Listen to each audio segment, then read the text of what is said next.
Louisiana Purchase Essay.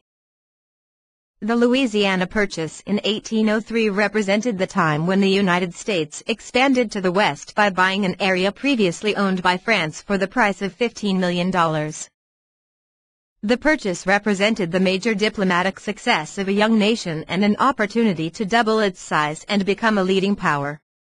The area purchased would later become the states of Arkansas, Missouri, Iowa, Nebraska, South Dakota, almost all of Oklahoma and Kansas, and large portions of what is now North Dakota, Montana, Wyoming, Minnesota, Colorado, and Louisiana. The treaty represented an interesting view of the relations between France and the U.S. that promoted the sale of Louisiana by Napoleon Bonaparte. Additionally, the treaty also served to bring in a major political battlefield between the Federalists and Republicans concerning Article 3 of the treaty, raising the questions of whether the president can sign treaties and incorporate new people of a gained territory into the Union. This research paper will analyze the treaty and delve into the context behind the purchase of Louisiana by dividing it into three parts, the first part devoted to the relations between France and the U.S., the second to the provision of the treaty, and the third to the consequences of the treaty on the Constitution and its interpretation. The relations between France and the USA. Prior to the Louisiana Purchase Treaty, the relations between France and the United States of America in deep rift and experienced setbacks that led the two nations to be at war with each other unofficially. In the American side, it is known that the U.S. received a great help in its war against Britain during the American Revolution. Funding and weapons for the Revolutionary Warrior came directly from France. For instance, one of the major battles of the American Revolution in which America won was Yorktown, a battle that would not have been won without the help of the French Navy. This help did not come for free but was transformed into debt which the U.S. agreed to pay to the Kingdom of France. However, by 1792 France no longer was a monarchy but a republic, exemplified by the execution of the last Bourbon king, Louis XVI, and his wife Marie Antoinette in 1793.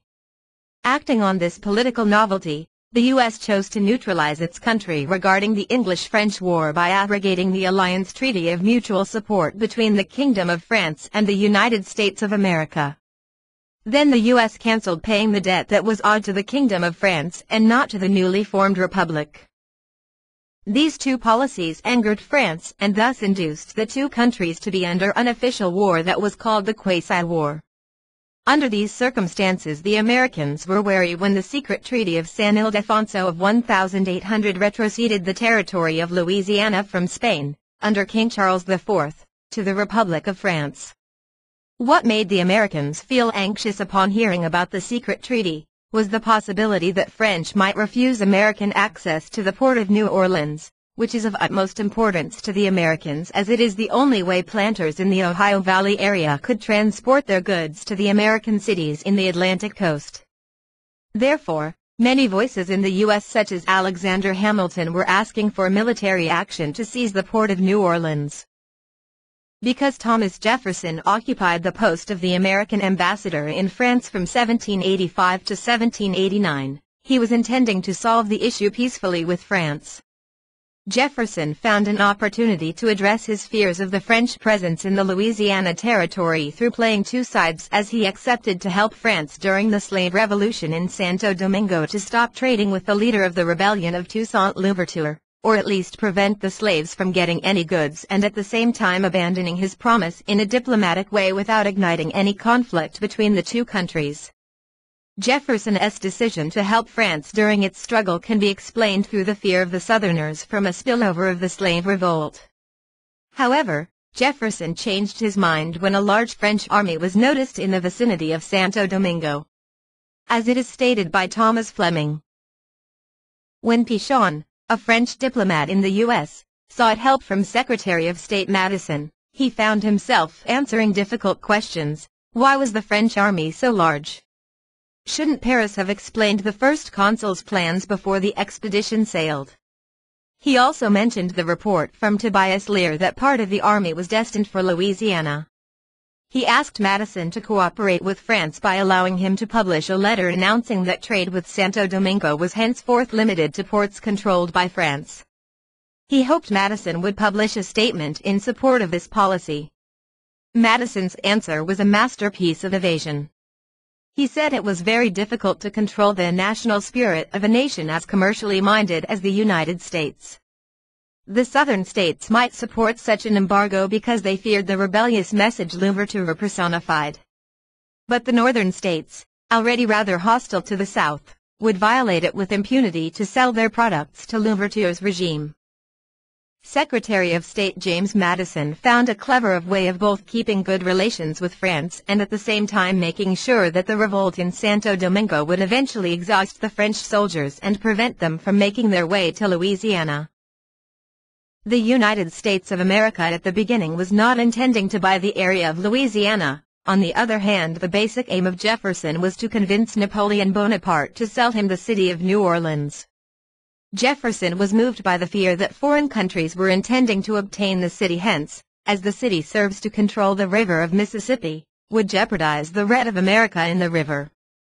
With Spain refusing to give access to Americans to use the river of Mississippi and access the port of New Orleans in 1798, due to a conflict between the U.S. and Spain, even though America signed the Pinckney Treaty, also known as San Lorenzo Treaty, with Spain in 1795. Jefferson needed a way to let Americans gain access to the Mississippi River without being compelled to the desires of a foreign country. When Jefferson's emissary, James Monroe, and Robert Livingston, proposed to Napoleon selling the city of New Orleans to the U.S., Bonaparte was ready to give not only the city but the whole area of Louisiana. The argument of Bonaparte was according to Thomas Fleming. "I can hardly say I cede it to them," Napoleon admitted, "for it is not yet in our possession. But if I leave the least time to our enemies, I will transmit only an empty title to those republicans whose friendship I seek. They ask for only one town of Louisiana, New Orleans, but I consider the whole colony as completely lost, and it seems to me that in the hands of that growing power, it will be more useful to the policy and even the commerce of France than if I should try to keep it." The readiness of Napoleon Bonaparte to not only sell New Orleans but also the whole territory of Louisiana surprised Jefferson and made him interested in buying the land. To his utmost astonishment, Robert Livingston was instructed by Thomas Jefferson to bargain a deal with Napoleon regarding the city of New Orleans and Florida with the price of $10 million. At least, in case the deal was repudiated by Napoleon, to at least obtain an agreement on the access to the port of New Orleans and the Mississippi River. France's Minister of the Treasury, Francis Marbois, played a pivotal role in convincing Bonaparte to sell the territory by pointing to its uselessness without the colony of Santo Domingo. Jefferson as well as Bonaparte were keen on signing the treaty as soon as possible, because Jefferson needed access to the land before any foreign country contesting the treaty, mainly Britain and Spain, would try to invade the territory. While Bonaparte was eager to have money as soon as possible to finance his war adventures in Europe.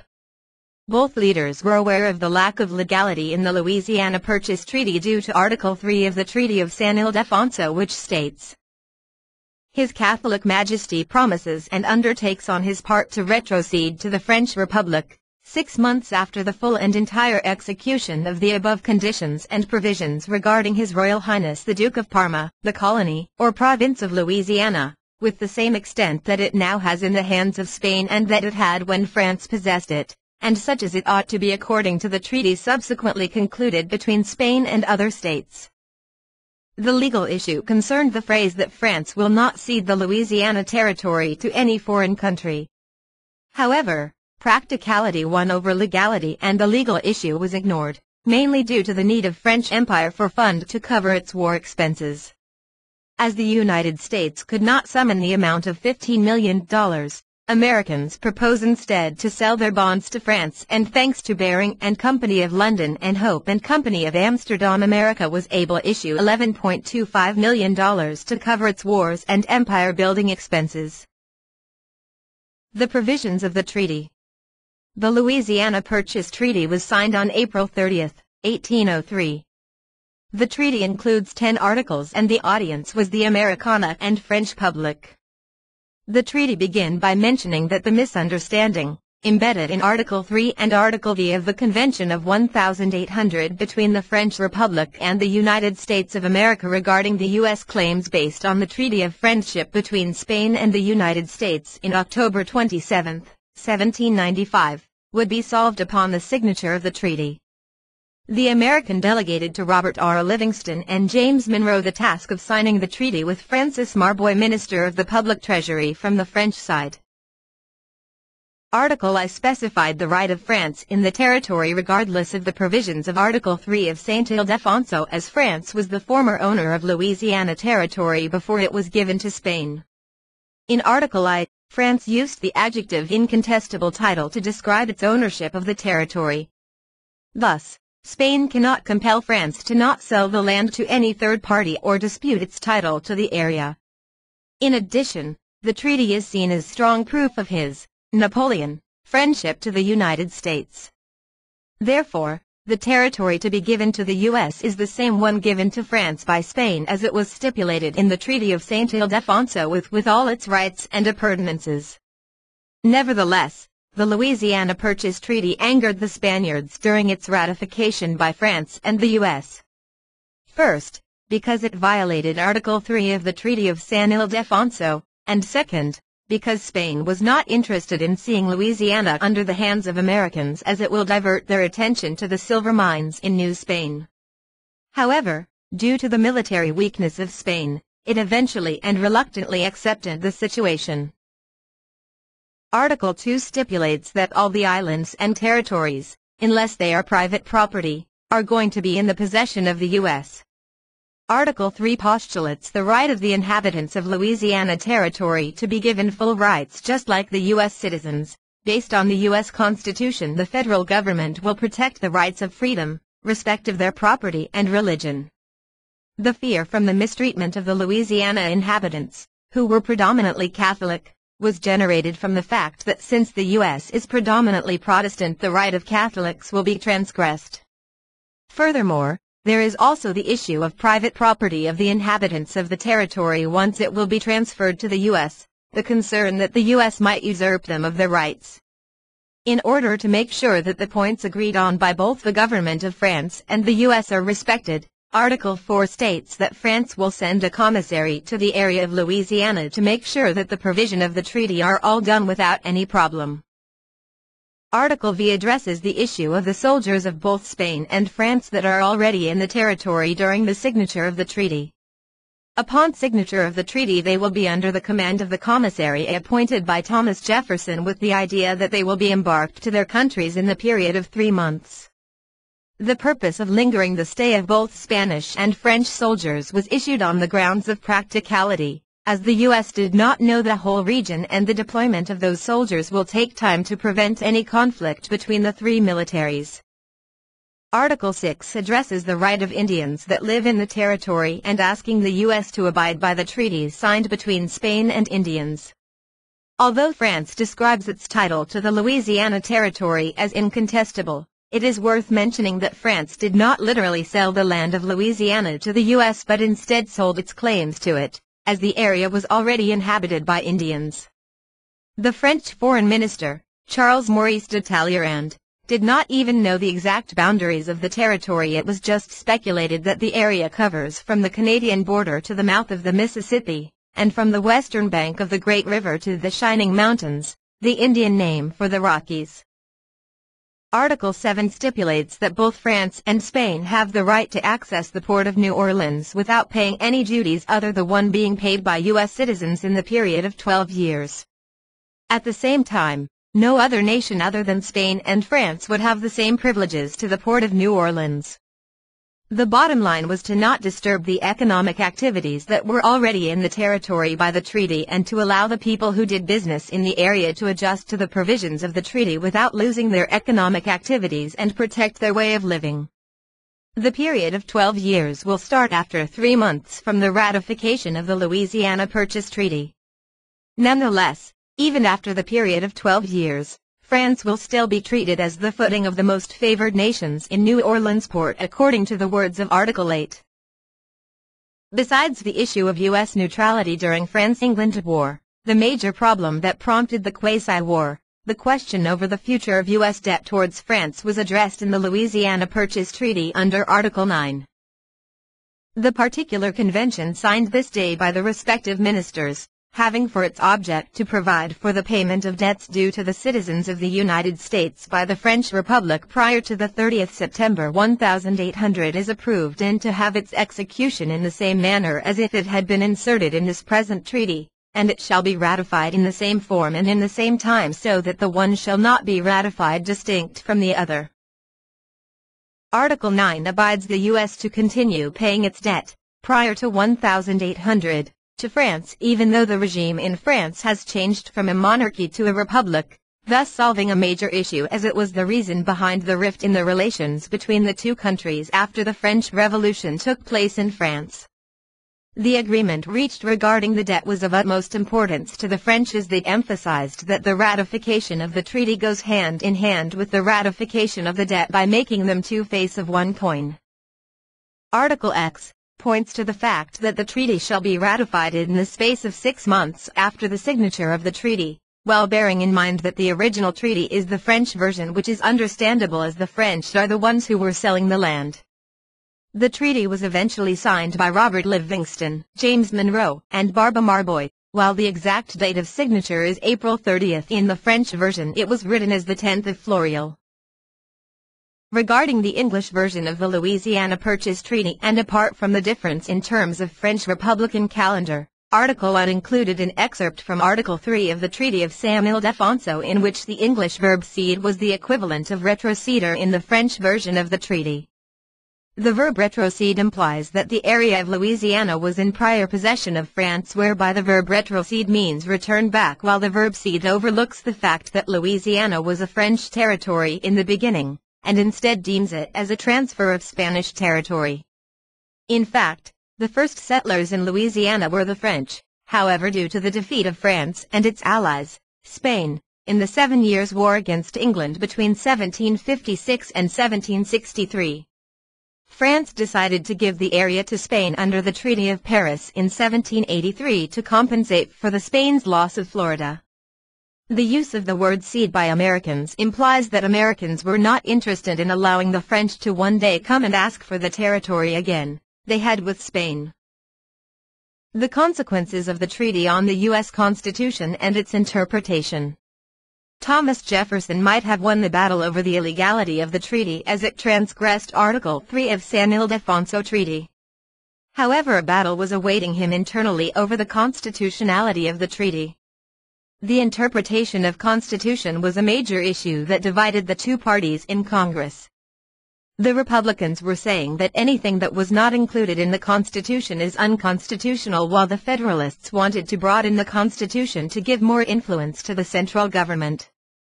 This line of reasoning changed with the Federalist resorting to a narrow and limitless interpretation of the Constitution, in contrast with the Republicans who were aiming for a broad interpretation of the Constitution to allow the integration of Louisiana Territory into the Union. The origin of the sudden change of both parties has to do with the concern of New England that allowing the U.S. to grow west would hurt its electoral power. They were not against the inquisition of Louisiana as a territory, as they were also hoping to enlist Canada into the Union, but for political reasons the Louisiana Purchase was threatening to the Federalist Party. Ironically, it was the states of New England who paid for the Louisiana Purchase due to its high import duties compared to the South. Jefferson was faced with a dilemma. He is Republican who is strict to label any policy that is not described in the Constitution as unconstitutional and simultaneously wanting to find a loophole for the treaty to be constitutional. Basically, Thomas Jefferson wanted to buy the Louisiana Territory without the need to ferret the Constitution for any provision that would make the purchase legal. President Jefferson faced two options: either to search for a constitutional provision that would allow him to make the purchase or sign the treaty without the need of a backup from the Constitution. In the end, President Thomas Jefferson opted for the latter choice under the advice of Attorney General Levi Lincoln by playing on words, which is, instead of saying adding a new territory the USA, would say expand its territory that already existed. In his 8th Congress speech, President Thomas Jefferson avoided talking about the constitutionality of the purchase, and as there were more Republicans than Federalists in the House, the treaty was signed by the Congress. Conversely, many Federalist congressmen opposed the treaty, such as Gaylord Griswold, who not only tackled the issue of constitutionality of the treaty but also asked for proof that the territory was under French rule and not the Spanish one. Federalists were trying to find any loophole about the treaty as they were afraid that America would be overwhelmed by Louisiana, which would result in the loss of their political and economic power. Nevertheless, the Republicans consolidated their case with two arguments. First, if the Constitution does not specify the right of the state to sign treaties, then not only is the Louisiana Purchase Treaty illegal but also all the treaties that America signed in the past. Second, it is true that the U.S. Constitution never stated the expansion of America, yet the Constitution cannot be confined to the instance when the Constitution was drafted, as the Northwest and South expansion were not settled. Thus the illegality of the treaty cannot be viewed from a narrow understanding of the Constitution.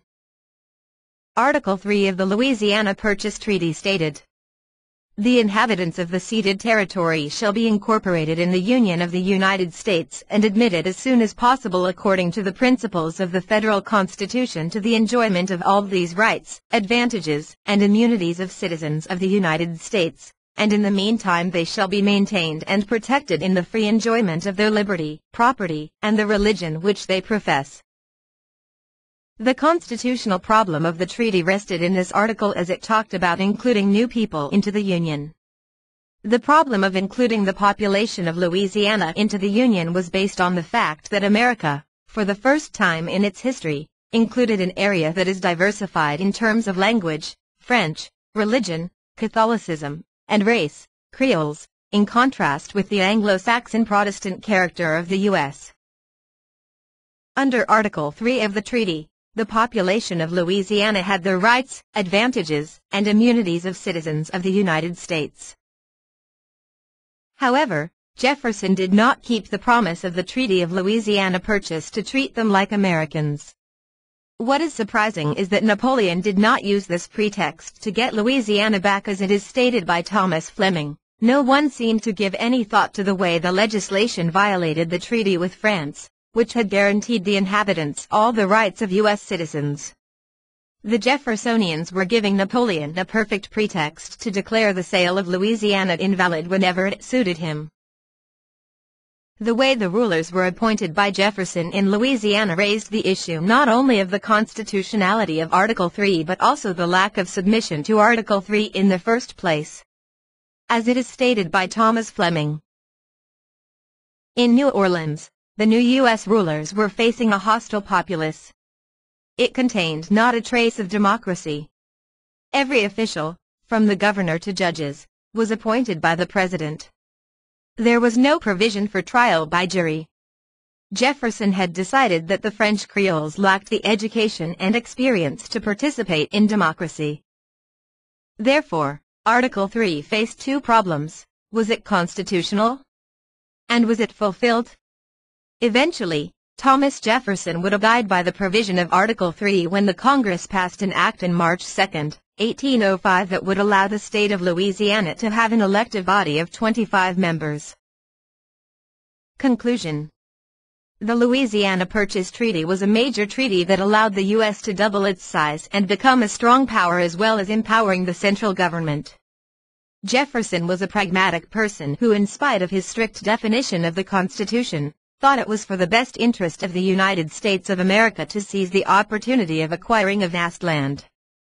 The Constitution issue of the treaty paved the way for the Supreme Court under the Chief Justice John Marshall in 1828 to regard the powers of the President to sign treaties as a constitutional right, thus ending the issue of illegality of the treaty, as both acquiring new territories is allowed in the Constitution either by conquest or treaty. In addition to solving the constitutional dilemma, the treaty was a major build-up for peaceful relations between France and the U.S., or to be more accurate, the return of the relations between the two countries to be normal in spite of the regime change in France.